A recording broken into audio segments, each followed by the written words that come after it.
And now we'll proceed to the question and answer session. I'll start with myself. Mr. Tyree, navigating the various federal and state support for individuals with disability is a challenge. Applicants and beneficiaries are frequently confused by the rules and requirements of the disability insurance program.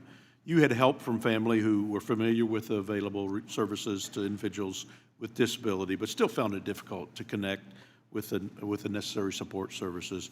Can you talk a little bit about some of the barriers you encountered while trying to seek support to enter the workforce? Yes, thank you, Chairman Estes. So I would say some of the systemic barriers that I have faced, not to be too vague here, but one of them is there is so many service and support combinations, which are all needed.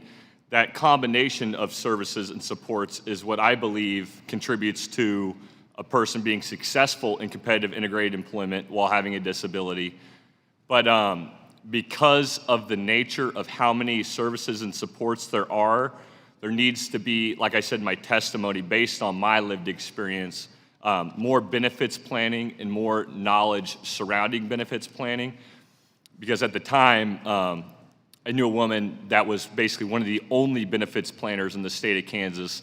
And to my best knowledge, there's only 8 currently in the state of Kansas, which isn't enough for the population that we're dealing with here today. So thank you, Chairman. All right, thank you.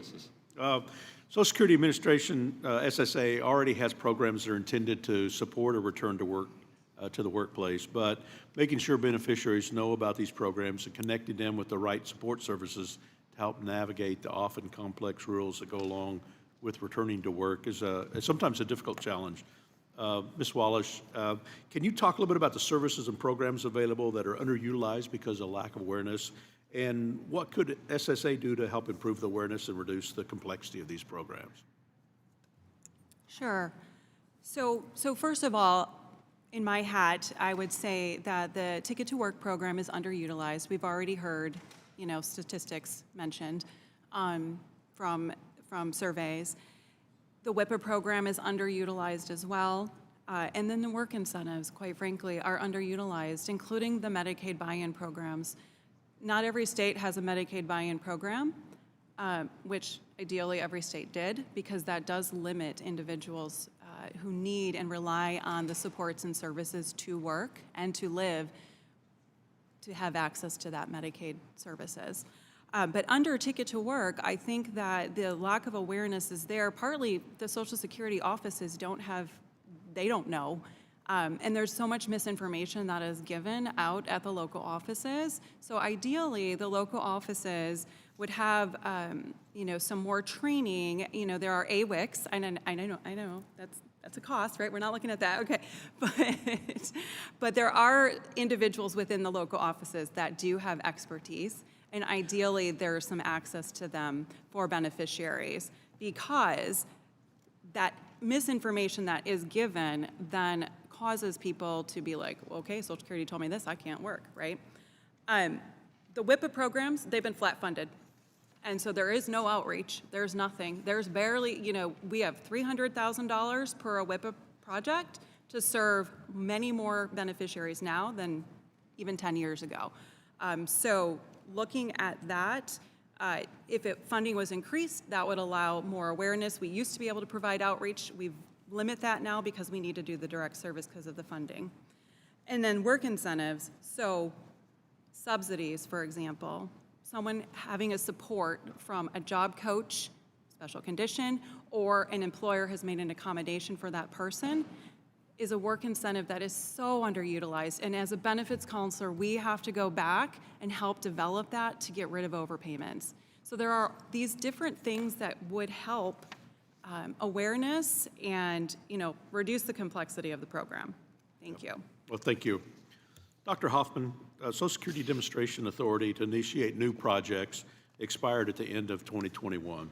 The Benefit Offset National Demonstration, or BOND, and the Promote Opportunity Demonstration, or POD, projects were implemented to test different options to address the cash cliff that disability insurance benefits. What were the lessons learned from these demonstrations, and should Congress explore providing additional authority for demonstration projects? Do you have thoughts about how a new demonstration project could be designed to better study and understand the incentives for beneficiaries and support work opportunities for those who want to work? Yes. So thinking back to Bond and Pod, I think there are two main lessons learned that stand out. The first is that implementation matters, and this relates to complexity. For example, in Bond, some of the program complexity led to delays in benefit adjustments and overpayments that presumably affected beneficiary experiences and outcomes. Somewhat related also is beneficiary understanding of program rules, that incentives can't incentivize behavior change if people don't understand what the new rules are. So looking ahead, yes, absolutely. I think that reinstating demonstration authority is essential. There are compelling ideas for reform, but they're untested, and we can't know how they will work until they're tested. I think Bond and Pod are great examples of solutions that people proposed that had a lot of promise, but in practice did not achieve policy goals. I will also note that currently the SSDI Trust Fund is not anticipating a budget shortfall. That has not always been the case. So taking the investment now to figure out what works for more meaningful program change is I think, a wise use of time, because research does take time. And then in terms of design, so I think that as a first step, there needs to be some stakeholder involvement in selection and design. So convening people with varied experiences, including service providers, people with disabilities, SSA staff, and researchers, to figure out what the promising solutions are. Also giving an opportunity for policymakers to weigh in and approve potential tests, but then proceeding with small pilots. So having many ideas, testing variants of them in small ways, and then using successful pilots as a launching point for larger demonstration tests. Well, thank you.